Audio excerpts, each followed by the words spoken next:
Welcome to the video friends. आज 28 जनवरी 2026 को क्रेजैक limited company ने अपने Q3 FY26 के रिजल्ट्स अनाउंस कर दिए हैं। इस वीडियो में हम रिजल्ट्स को स्टडी करते हैं, साथ ही साथ कंपनी के fundamentals and technical chart pattern की तरफ एक नज़र। Total income for the quarter निकल के आई है 285.45 करोड़, जो कि पास्ट क्वार्टर में थी 169.88 crore and in last year for the same quarter it was 226.09 crore. Total income में हमें क्वार्टर ऑन क्वार्टर 68% की शानदार इंक्रीमेंट, जबकि वाई ऑन वाई बेसिस में 26.25% की सिग्निफिकेंट जंप नजर आती है। टोटल एक्सपेंसेस निकल के आए हैं 218.10 करोड़, जो कि पास्ट क्वार्टर में थे 105.07 crore and in last year for the same quarter it was 166.12 crore. Total expenses में हमें क्वार्टर ऑन क्वार्टर 107.5% की इंक्रीमेंट, जबकि वाई ऑन वाई बेसिस 31.29% के टोटल एक्सपेंसेस बढ़ते हुए नजर आए हैं। पैट निकल के आया है कंपनी का 50.52 करोड़, जो कि पास्ट क्वार्टर में था 48.33 crore and in last year for the same quarter it was 43.29 crore.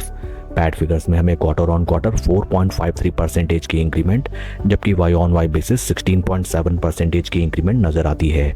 EPS निकल के आया है ₹2.85, जो कि पास्ट क्वार्टर में था ₹2.76 and in last year for the same quarter it was ₹2.47। Overall अगर हम रिजल्ट्स को देखें, फर्स्ट एंड फॉरमोस्ट जो सबसे मेन चीज होती है कंपनी की top line sales and revenue figures में हमें शानदार sequential quarter on quarter basis and year on year basis jump नजर आई है, जो कि not only for a shorter duration but for long duration also काफी मोटिवेटिंग है। Along with the Q3 results company ने साथ ही साथ अनाउंस किया है dividend for its investors. Dividend details को अगर हम देखें, कंपनी ने अनाउंस किया है डिविडेंड ऑफ ₹8 पर equity share for its investors. Record date रखी गई है 4 फरवरी 2026, विच मीन्स वे सभी इन्वेस्टर्स जिनके डीमैट अकाउंट में 4 फरवरी 2026 तक क्रेजैक लिमिटेड कंपनी के इक्विटी स्टॉक्स होंगे एज डीमैट होल्डिंग, वे सभी इन्वेस्टर्स एलिजिबल होंगे फॉर रिसीविंग डिविडेंड ऑफ ₹8 पर इक्विटी शेयर।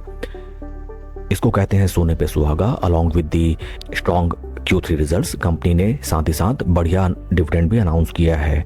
आइए अब हम चलते हैं कंपनी के कुछ फंडामेंटल्स की तरफ। Right now stock is trading at a P of 28, that is okay, and market cap of company is 4,287। आइए अब हम चलते हैं स्टॉक के टेक्निकल चार्ट पैटर्न की तरफ। This is the weekly time frame, जहाँ पे हमें नजर आता है दैट आज after the announcement of result काफ़ी वॉलेटाइल सेशन है, जिसमें स्टॉक राइट नाउ हमें 1% के ड्रॉडाउन में ट्रेड करता हुआ नजर आता है। But after the announcement of result stock में हमें ज़बरदस्त इंक्रीमेंट भी देखने के लिए मिली थी।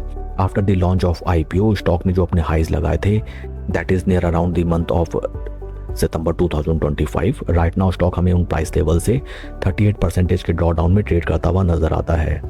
शेयर के परफॉर्मेंस को अगर हम कंपेयर करें विद निफ्टी 50, यहाँ पे भी हमें नजर आता है दैट राइट नाउ स्टॉक काफ़ी अच्छे खासे मार्जिन से बेस निफ्टी 50 इंडेक्स को अंडर परफॉर्म कर रहा है। इस स्टॉक में अगर आपकी एग्जिस्टिंग पोजीशन है या फिर आप नई पोजीशन बनाने का प्लान चॉकआउट कर रहे हैं, देन फर्स्ट ऑफ ऑल आपको स्टॉक के किसी भी इंपॉर्टेंट मूविंग एवरेज के ऊपर slow study and confidently trade करने का वेट करना चाहिए। जैसा कि आप यहाँ पे देखिए, स्टॉक ने बढ़िया जंप दिखाया, but from 50 day moving average stock में हमें ज़बरदस्त गिरावट नजर आई। वंस अगेन स्टॉक में हमें बढ़िया जंप दिखाई दी, but again 50 day moving average से ज़बरदस्त स्टॉक में price correction. This time also हमें एटलीस्ट स्टॉक के 50 डे मूविंग एवरेज के ऊपर सस्टेन करने का एंड देन जब स्लो स्टडी स्टॉक अपने 20 डे मूविंग एवरेज को एज अ बेस लेते हुए चलने लगे, उन प्राइस पॉइंट्स का हमें हाल फिलहाल वेट करने देना चाहिए। Because many time it happens that stock जैसे ऊपर चलता है, ऊपर फंसे हुए निवेशक अपनी पोजीशन को स्क्वायर आउट करने के लिए आते हैं and then once again stock में हमें अच्छी खासी गिरावट नजर आती है। That's all for the video friends. God bless and see you always at the top. Thank you.